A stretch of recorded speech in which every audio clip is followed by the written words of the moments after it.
اور پھر انکل کے متعلق پتہ.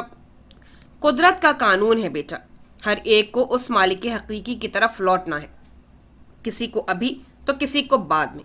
وہ بھی آزردہ ہو گئی تھی. میں تو آپ کی اردو سن کر حیران ہوں. نوفل بھائی نے بتایا تو تھا، مگر مجھے یقین نہیں آتا تھا کہ ساری عمر امریکہ میں گزار کر بھی کوئی اتنی اچھی اردو بول سکتا ہے. نگین نے فوراً ہی موضوع اور سوال بدلنے کی صحیح کر ڈالی تھی. وہ دھیمی سی مسکراہٹ کے ساتھ بولی، نوفل نے تمہیں یہ نہیں بتایا کہ میں پاک اردو سوسائٹی کی مستقل ممبر بھی رہی ہوں.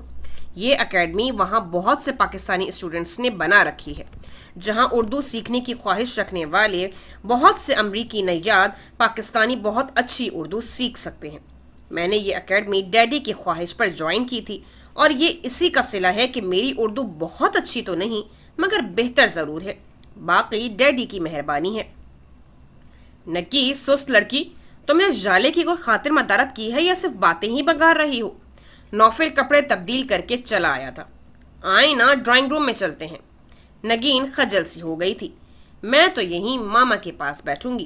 وہ بہت لاڈ سے بولی تو صالحہ بیگم نہال ہو گئی. جہاں جی چاہے بیٹھو، تمہارا اپنا گھر ہے. اس کی سبیح پیشانی چوم کر انہوں نے محبت سے کہا. دھیان سے امی، یہ پوری ساحرہ ہے، جادو کر دیتی ہے بندے پر. اسے تو جادو کرنے کی ضرورت ہی نہیں پڑتی ہوگی، اس کی تو شخصیت ہی میں جادو ہے. وہ در حقیقت جالے کی دوستانہ فطرت سے متاثر ہوئی تھی. اسے چھوڑے ماما، یہ مجھ سے جلتا ہے. جلے تو وہ جو تم سے کم ہو. نوفل نے اسے چھیڑا. ان دونوں کی تکرار کے دوران صالحہ بیگم نے بہت شدت کے ساتھ نوفل کو اپنے پرانے روپ میں لوٹتے دیکھا تھا. نگین تھوڑی ہی دیر میں نوری کی مدد سے چائے پر کافی اہتمام کر لائی تھی. ابھی ہم لوگ پارٹی اٹینڈ کر کے آ رہے ہیں اور وہاں تو سارا وقت ہی کولڈ ڈرنکس اور اسنیکس چلتے رہے ہیں. جالے نے صرف چائے ہی لی تھی. تم بنا خوف و خطر سب کھا سکتی ہو، کیونکہ ان میں سے کچھ بھی نگین نے نہیں بنایا. نوفل نے تسلی دیتے ہوئے در پردہ نگین کو چھیڑا تھا. جی نہیں، نہ صرف چائے بلکہ یہ چکن رول بھی میں نے ہی بنائے ہیں. نگین نے فوراً اپنی کارکردگی بیان کی. اور مجھے تو یہ بھی بنانے نہیں آتے. جالے نے چکن رول اٹھاتے ہوئے صاف گوئی سے بولا تو نگین سادگی سے بولی، نوفل بھائی نے بتایا تھا کہ آپ نے ایک مرتبہ چائے بنائی تھی، اس کے بعد سے آپ کے ڈیڈی نے چائے پینا ہی چھوڑ دی.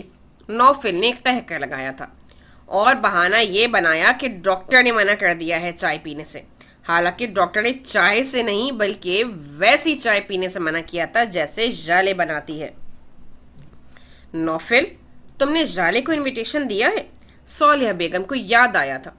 کہاں امی، ابھی اس پارٹی میں تو اس سے ملاقات ہوئی ہے. اس نے چائے کا کپ تھامتے ہوئے بتایا تو جالے نے تجسس سے پوچھا، کیسا انویٹیشن؟ کہیں نوفل کی شادی تو نہیں ہو رہی؟ جی نہیں، مجھے اپنی آزادی فی الحال بہت عزیز ہے. وہ مسکرایا تھا. نگین کی انگیجمنٹ کا فنکشن ہے اور پھر انشاءاللہ اگلے 2-3 ماہ کے بعد شادی کا ارادہ ہے. صالحہ بیگم نے بتایا تو وہ مسکراتی نظروں سے نگین کو دیکھنے لگی، جس کی سنہری ننگت کے نیچے سرخی دوڑ اٹھی تھی. یہ تو بہت خوشی کی بات ہے، مبارک ہونے گی. میں تب زیادہ خوش ہوں گی جب آپ بھی آئیں گی. نگین نے کہا تو وہ پوچھنے لگی، فنکشن کب ہے؟ سنڈے کو. وہ بولی، نیکسٹ سنڈے کو؟ اس نے پوچھا تو نوفل نے بتایا، نہیں، پرسوں. پرسوں؟ پھر تو میری طرف سے بہت معذرت. کل ہم لوگ ایک ایڈ کی شوٹنگ کے لیے شارجہ جا رہے ہیں، 1 ہفتہ تو وہیں لگ جائے گا. اس نے تعصب سے کہا تو ان سب کو افسوس ہوا. خیر، تمہاری شادی تو میں ضرور اٹینڈ کروں گی، بے فکر رہو. جالے نے نگین کو تسلی دی تو وہ جھیم سی گئی. معید نے واقعی اپنے کہے کا پاس رکھا تھا. سارا انتظام بے حد خوش اسلوبی سے مکمل ہوا تھا. وسیع عریض لان کے چپے چپے سے اس نے بھرپور فائدہ اٹھایا تھا. سب سے زیادہ محنت اسٹیج بنانے پر کی گئی تھی. کچھ قدرت بھی مہربان تھی کہ موسم نے بھی اپنے تیور بدل لیے تھے. سر شام ہی ٹھنڈی ہوا چلنے لگی تھی. اس کے چند دوستوں نے آرکیسٹرا کا انتظام کر کے 4 چاند ہی لگا دیے تھے. خود چاند بہت بڑا گٹارسٹ تھا. زیادہ بے سرا ہونے کی ضرورت نہیں، کہیں میری منگنی ہی فلاپ نہ کروا دینا. انس نے انہیں تنبیہ کی تو چاند نے بھی ادھار نہیں رکھا تھا. زیادہ تر ڈرامے کاسٹ کی وجہ سے فلاپ ہوتے ہیں، اس لیے فلاپ ہونے کا زیادہ چانس تو تمہاری وجہ سے ہے. اب تو عزت کروانے کی عادت ڈال لو، بقول تمہارے اب تو رینک بڑھ رہا ہے.